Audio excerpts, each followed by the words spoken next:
Vamos a empezar en este momento con un pequeño repaso sobre el tema de matrimonio, el mismo tema que abordamos unas clases antes de nuestras vacaciones. Así que iniciamos con este hermoso tema. El matrimonio es la unión libre de dos personas para realizar la comunidad de vida con respeto, igualdad y ayuda mutua. Para esto debemos considerar que los requisitos para contraer matrimonio en primera instancia es la mayoría de edad, o en su caso tener al menos 16 años cumplidos y contar con la autorización de su papá, de su mamá o un tutor, cualquiera de los tres.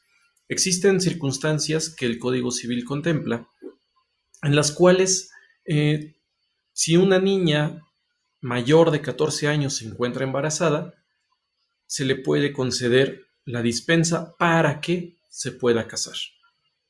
Y por otro lado, en el caso de los que son mayores de 16 pero menores de 18, si por alguna circunstancia su papá, su mamá o el tutor no están en posibilidad de darles la dispensa matrimonial, pueden acudir ante un juez de lo familiar, quien será quien se encargue de otorgarles esta dispensa. También deben conocer ustedes que existen impedimentos. Vamos a hablar de los principales impedimentos en este momento. Uno es la falta de edad, que lo acabamos de comentar ahorita. Otro de los impedimentos es la falta de consentimiento. Obviamente, si ustedes siendo menores de edad pretenden contraer matrimonio y no cuentan con el consentimiento de su papá, de su mamá o del tutor, o en su caso, de un juez de lo familiar, no procede este matrimonio. Otro de los impedimentos es el parentesco por consanguinidad. Siempre considerando el parentesco por consanguinidad en línea recta, sea ascendente, sea descendente o en su caso incluso colateral. No se espanten, ¿sí? El colateral únicamente llega hacia los hermanos y medios hermanos. Más allá, sí puede proceder. Otro de los impedimentos es el parentesco por afinidad. Ahí siempre será un impedimento. En el parentesco civil, recordemos que es el que se da en la adopción, nunca va a proceder un matrimonio. Otro de los aspectos que se pueden considerar como impedimentos es la violencia física o la moral. Sabemos bien que si existe violencia desde el noviazgo a un futuro en un matrimonio, no podemos esperar que las cosas cambien.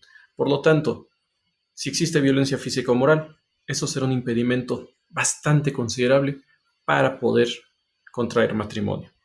Otro de los impedimentos es el estado de incapacidad. Para ello, el Código Civil señala en particular cuáles serán estas circunstancias.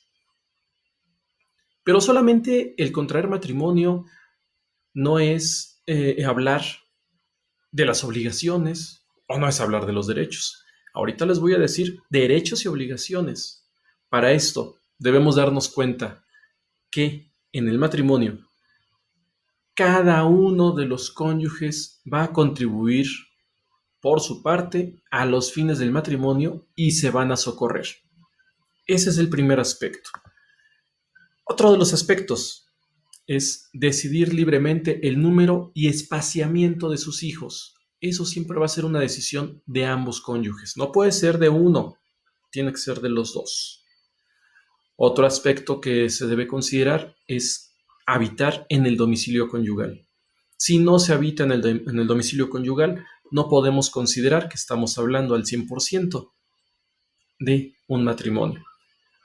Únicamente existe una dispensa también en cuanto al domicilio conyugal cuando por cuestiones de trabajo es que se tiene que trasladar de un lugar a otro alguno de los cónyuges, ¿sí? Sin embargo, ahí se va a considerar el lugar en el cual estuvieron residiendo habitualmente ambos, ¿sí? El domicilio convencional en el cual estuvieron cohabitando.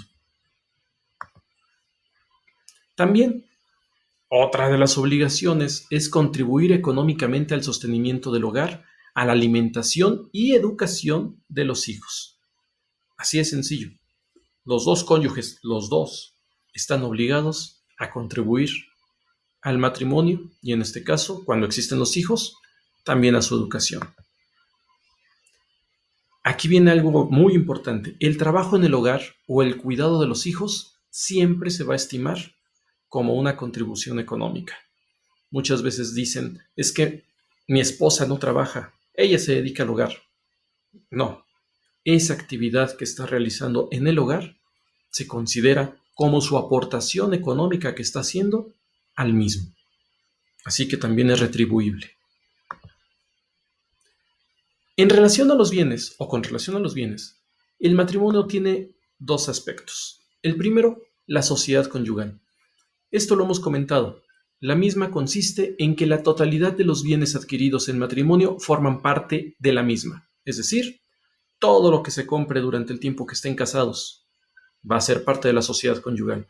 Si alguien dice, pero es que ya tenemos 20 años separados, pero seguimos casados, lo que sigan adquiriendo forma parte de la sociedad conyugal, aunque ya no hagan vida en común. Así que tengan mucho cuidado. Por otro lado, tenemos la separación de bienes. En este caso, ojo, los bienes, los salarios, los sueldos y las ganancias que cada cónyuge obtenga es completa y absolutamente suya. Esto sin dejar de lado lo que platicábamos hace unos minutos de la contribución que se tiene que hacer al domicilio y obviamente para los hijos. Aquí es únicamente ya lo que se obtenga en particular para cada uno, dejando de lado las obligaciones alimentarias que puedan existir en casa. Con esto, trato de que hagamos un pequeño repaso en ni siquiera 10 minutos sobre el tema que vimos antes de nuestras vacaciones, llamado matrimonio. Cuídense mucho. Hasta pronto.